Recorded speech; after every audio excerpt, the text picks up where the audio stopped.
Well, since the pandemic, there have been more people who have found themselves talking about or trying to learn more about renters' rights. About 4 million households in Texas are renters. That's according to the National Low-Income Housing Coalition.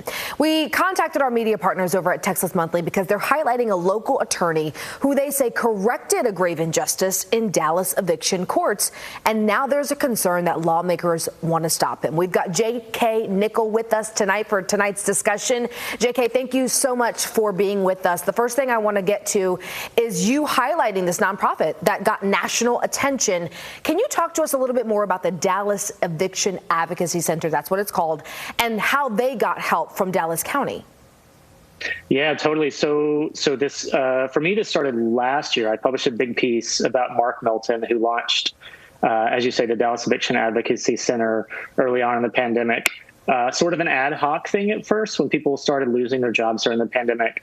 Melton really felt for them and started offering free legal advice for anyone in the county facing an eviction.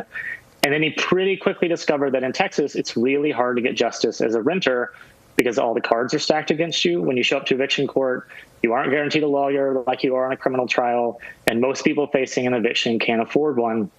There's some really compelling data showing what this means for tenants. The Child Poverty Action Lab, which is an amazing nonprofit based in Dallas, commissioned a study and found that in Dallas eviction courts, if tenants don't have a lawyer, landlords win almost every time. If they do have a lawyer, landlords lose almost every time, which means that, in fact, most of the evictions occurring in the county are unjust or unlawful. And Melton was determined to address this. He came up with a system to ensure that everyone who shows up to eviction court in Dallas County gets a free lawyer. He started fundraising, built a roster of attorneys. But at the time my initial piece came out last year, the reach was still limited. They were sort of playing whack-a-mole. But then Dallas County Judge Clay Jenkins read the story in Texas Monthly. He immediately called Melton and told him he wanted to find a way to fund his efforts. And he did, which is a really remarkable thing. What do you think people don't understand about the eviction process?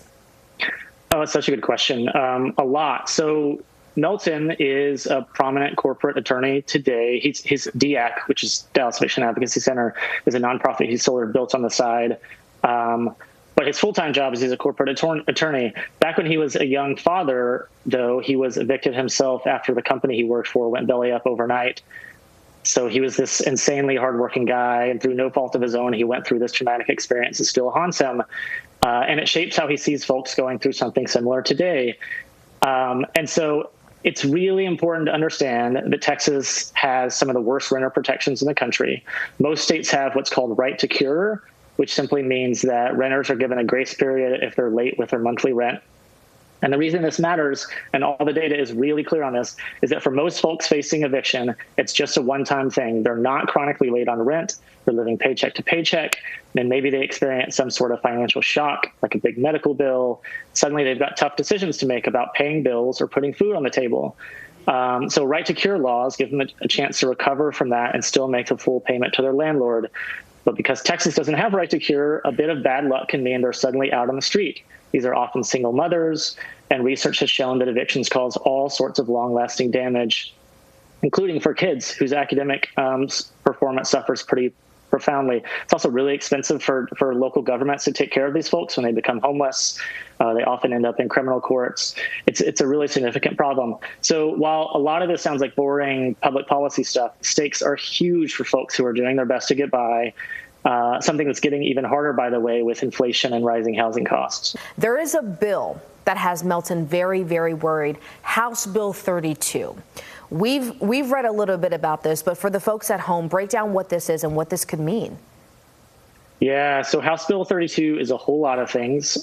It'd be impossible to properly summarize here, but essentially it's chipping away at the few protections that tenants in Texas have today. And like we said, they are already just a few. And that includes a right to a trial, by the way. So if this bill is passed, tenants would not be guaranteed a trial in eviction court. Another nefarious thing the bill attempts to do is make it really hard for cities or counties to give funding to legal aid organizations like Melton's. It puts undue burdens on them. Now, Melton believes this was included in the bill specifically to try and take his organization down. Andy Summerman, by the way, also believes that. He's a Dallas County commissioner who helped get secure funding for Melton. So the bill is being shaped by the Texas Apartment Association, a lobbying group that represents the interests of landlords. And Summerman told me that essentially Melton has been so successful at getting justice for tenants that landlords are now trying to defund his efforts. I should note that the House bill has gone through several revisions and that the funding mandate has been removed, but there's a twin bill moving through the Senate, and the funding mandate is very much alive in that version. So we got to read the fine print, JK, right? That's right. That's right. It's interesting that you brought that up because the language in the bill really is described as more so cracking down on squatters, right? Do we have any data that shows how many eviction cases actually involve squatters versus, again, people just having an emergency or, like you said, living paycheck to paycheck and something came up? We don't is the short answer. We don't have data on squatters. This is an issue that many tenant advocates like Melton have pointed to. There are a couple of wild squatter stories out there that have gone viral, and that has become an excuse to try and force this bill through. But by all credible accounts, cases of squatting are extremely rare. I want to ask about Melton because you talked about his success now being kind of the reason he's got this target on his back, if you will. What is he going to do? Is there anything he can do if this bill actually becomes law? It's a good question. He's lost a lot of sleep in recent weeks. I can tell you that much. He sounds exhausted when I talk to him, but he is fighting. Melton is a fighter. He's spending a lot of time with lawmakers in Austin trying to help them understand how devastating this bill could be, and that it'd be likely to cause a spike in homelessness, by the way. He's doing whatever he can to raise awareness. But, it's ultimately out of his hands. Both the House bill and the Senate bill have passed out of committee. They'll likely go to the floor for a full vote soon.